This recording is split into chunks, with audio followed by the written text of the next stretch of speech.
मध्य प्रदेश की राजधानी भोपाल से बीके हिंदुस्तानी यूट्यूबर, नेशनल मीडिया फाउंडेशन नई दिल्ली, समूह पत्रकारिता परिषद नई दिल्ली आज नर्मदापुरम जिले की सीनीमाला तहसील के ग्राम पंचायत बाबरी पहुंचे। मंगल भवन में विक्रम सिंह यदुवंशी की माताराम का रसोई कार्यक्रम चल रहा है। यदुवंशी समाज का यह संस्कार कार्यक्रम परिवार में जब भी मृत्यु होती है और एक लंबी उम्र काटने के बाद जिनकी मृत्यु होती है, उनके कार्यक्रम में 5 प्रकार का भोजन बनाया जाता है। 2 मीठा, बाकी सब खारा आइटम रहते हैं। कुछ दिन पहले माताराम अस्वस्थ हुई थी और जिस दिन उनका देहावसान हुआ उस समय सभी के साथ में बड़े प्रेम से चर्चा करते हुए उन्होंने अपना शरीर छोड़ा। आज उन्हीं की याद में यदुवंशी समाज और हिंदू रीत के अनुसार माताराम के नाम से पूरे परिवार को, गांव को और आसपास के सभी लोगों को अंतिम भोज माताराम के नाम से दिया जा रहा, जिसको हम रसोई कार्यक्रम कहते हैं। मैं वरिष्ठ पत्रकार बीके हिंदुस्तानी आज इस संस्कार कार्यक्रम के बारे में जो लोग नहीं पहुंच पाए हैं इस परिवार के,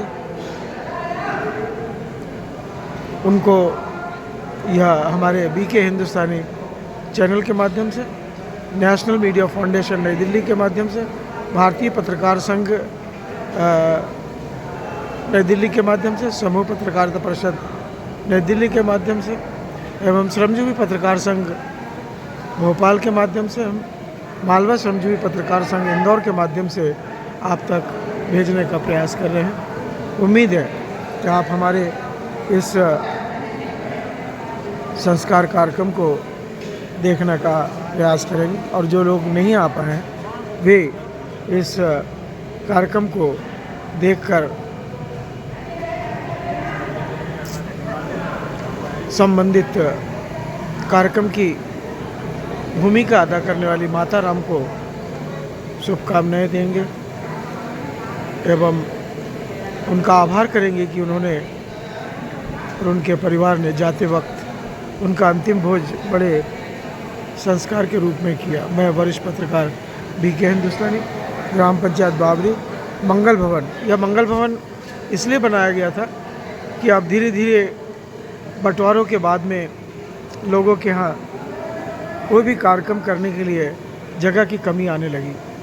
इसी बीच 2001 में कमल किशोर नागर जी का भव्य कार्यक्रम हुआ और उस कार्यक्रम में 90,000 रुपये जो बच गए थे वे और कुछ यहाँ के दानदाताओं के सहयोग से इस मंगल भवन का निर्माण किया गया, जिसमें एक बालकनी का भी निर्माण किया गया, जिससे कि महिला और बच्चे बालकनी में बैठकर कार्यक्रम देख सके। इस मंगल भवन में कथा, संस्कार, रसोई, जन्मदिन एवं कई प्रकार के कार्यक्रमों का आयोजन समय समय पर होता रहता है। जिन लोगों ने इस मंगल भवन बनाने में अपना सहयोग दिया, हम उनके आभारी हैं और उम्मीद करते हैं कि इसी प्रकार लोग सहयोग देते रहें और इसी प्रकार की सार्वजनिक संपत्ति सुरक्षित भी रहे और निर्माण होती रहे।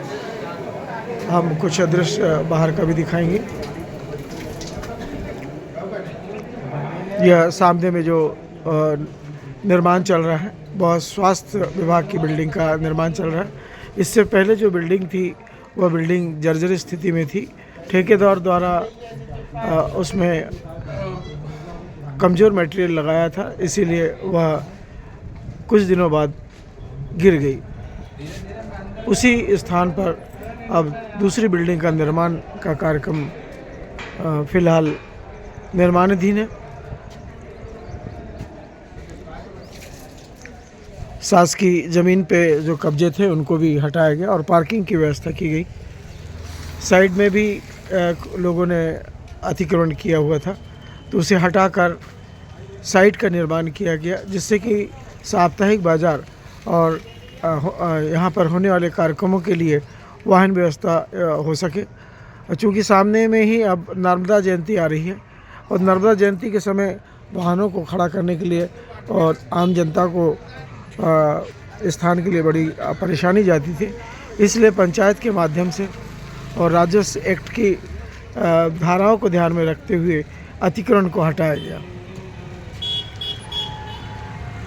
इस गांव में जहां जहां पर भी अतिक्रमण किए गए हैं, ज़रूरत पड़ने पर उन्हें हटाया जा रहा है और जो अतिक्रमण अभी रुके हुए हैं उनको भी हटाने का प्रयास किया जा रहा है। पीएम श्री स्कूल की बिल्डिंग का अब निर्माण कुछ ही दिन में चालू होने वाला है, तो जो शासकीय ज़मीन स्कूल के नाम से है उसको भी खाली करवाने के लिए प्रक्रिया चालू की गई है। क्योंकि ऐसा पता लगा है कि शासकीय ज़मीन पर लोगों ने कब्जा कर लिया और वह ज़मीन पूरी तरह स्कूल की है, इसीलिए उस स्कूल की ज़मीन के लिए भी कलेक्टर स्तर पर कार्रवाई की जा रही है और ऐसा लगता है कि मार्च तक उस जगह को भी खाली करवा लिया जाएगा।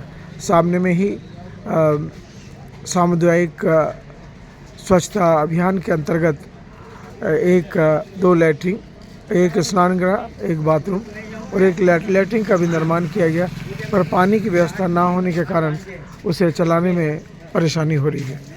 मैं वरिष्ठ पत्रकार BK हिंदुस्तानी आज के इस पेज में यहीं तक।